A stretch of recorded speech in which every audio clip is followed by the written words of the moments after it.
Assalamualaikum warahmatullahi wabarakatuh. Saudara-saudaraku seiman, sekarang si Awam mau meliput jualannya Bapak Nurul Husni nih.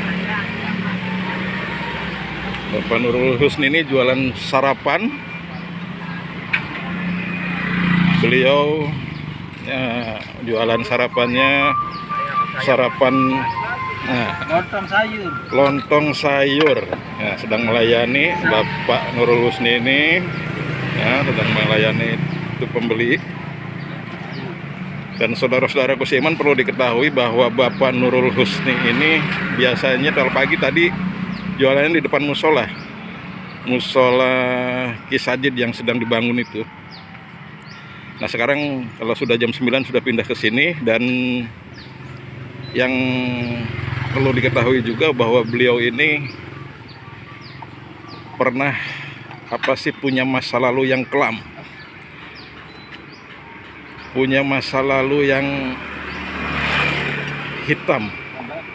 Tetapi sekarang beliau bisa berjualan sarapan seperti ini, tidak ada gengsi, tidak ada malu. Nah, nanti saya akan berbincang-bincang dengan beliau, tetapi tidak di sini karena di sini tentunya akan mengganggu aktivitas Bapak Nurul.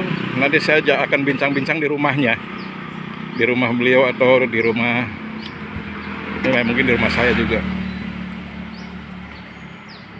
Ya. Saudaraku seiman, sekarang saya sudah dengan Bapak Nurul Husni. Beliau ini boleh dikatakan mantan preman, boleh dikatakan begitu, karena beliau ini punya masa lalu yang kelam. Tetapi selama ini saya melihat beliau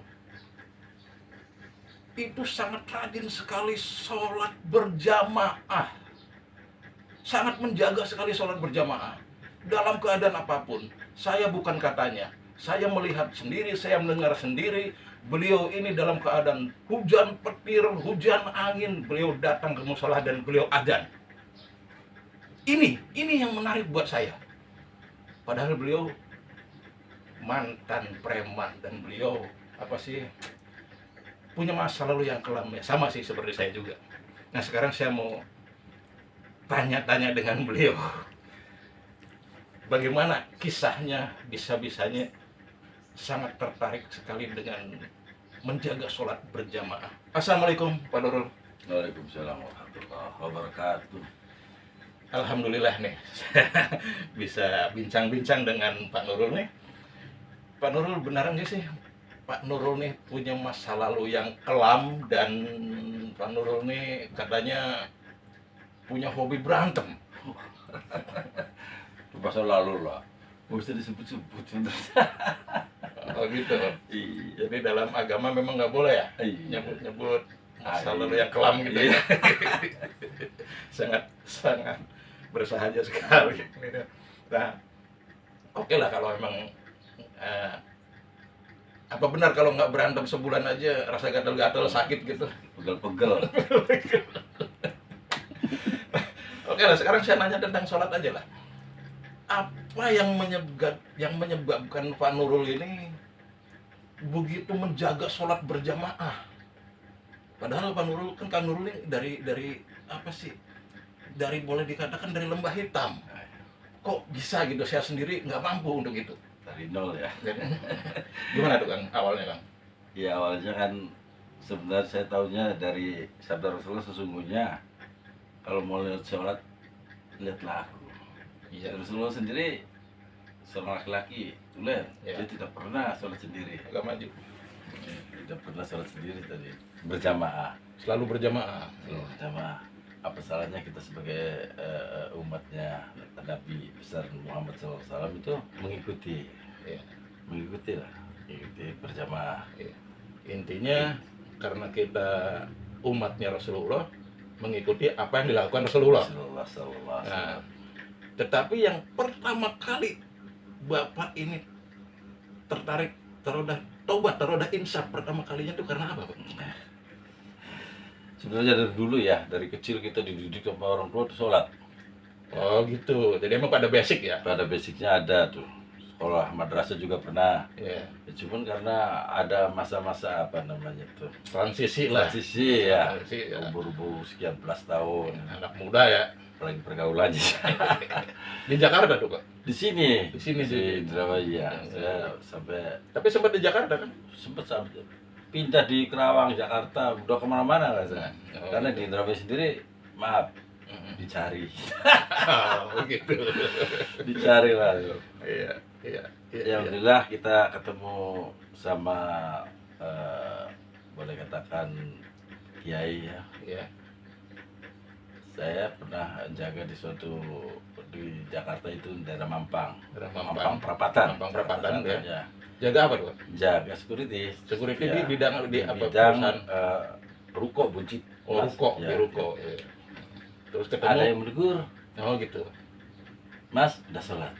Saya bilang kalau di Jakarta kan lu gua saya bilang. Iya. Saya bilang astagfirullahaladzim. Orangnya tinggi gede hitam tapi suaranya lembut. Kenapa saya ngomongnya kasar kayak gitu. Ya, gitu. Di situ saya terus langsung, Pak, saya belum sholat. Betul saya sudah duduk, tapi kenapa saya nggak bareng mas sholat? Coba anak. Hmm. Nah saya sekali ngikutin, saya sih suruh harus ibarat ayam mah harus dikurung dulu. Ya. Kalau mau nurut katanya dikurung dulu lah. Ayam juga coba 3 hari aja. Ya. 3 hari dikurung, coba lepas. Ini tuh nggak jauh-jauh dari kurungannya. Sama manusia juga coba kurung. Kurung hatinya untuk mencintai masjid. Dia kurung Di masjid di masjid selama 3 hari aja. bulan awal tuh. Awal. Hmm. Alhamdulillah saya tuh nggak jauh-jauh dari masjid, jadi ya Allah. Jadi kalau udah sholat hati tuh Alhamdulillah. iya. Apalagi kalau masalah tadi jemputin adzan ya. Hmm. Barang siapa yang mau adzan itu katanya harus rebutan. Iya. Ya, karena nanti itu kalau bisa mengucapkan terakhir bisa la ilaha illallah itu kan terakhir gitu. Iya. Ya, itu saja barangkali ya. Ya, saudara-saudaraku seiman, sangat menarik sekali dan kita juga sangat tidak menyangka ternyata Bapak Nurul ini mendapatkan hidayah dengan sangat mudahnya, yaitu ditegur seseorang yang begitu orangnya besar hitam tapi nadanya sangat lembut. Itu yang membuat hati Bapak Nurul ini jadi luntur dan ingat kembali ke masa kecilnya, yaitu sholat. Alangkah baiknya, alangkah baiknya ini, alangkah sangat buat contoh siapapun nih. Nah, saudara-saudara seiman, saya hanya mau mengutip sebuah hadis bahwa Rasulullah bersabda, ini hadis dari Bukhari Muslim. Rasulullah bersabda bahwa ada seseorang yang lama mengamalkan amalan surga, tetapi diakhiri hidupnya dengan amalan-amalan neraka. Dan ada orang yang lama sekali mengamalkan amalan-amalan neraka, tetapi di akhir hidupnya dia mengamalkan amalan-amalan surga dan menjadi penghuni surga. Mudah-mudahan Bapak Nurul ini Amin. termasuk Amin. orang yang jadi penghuni surga. Amin.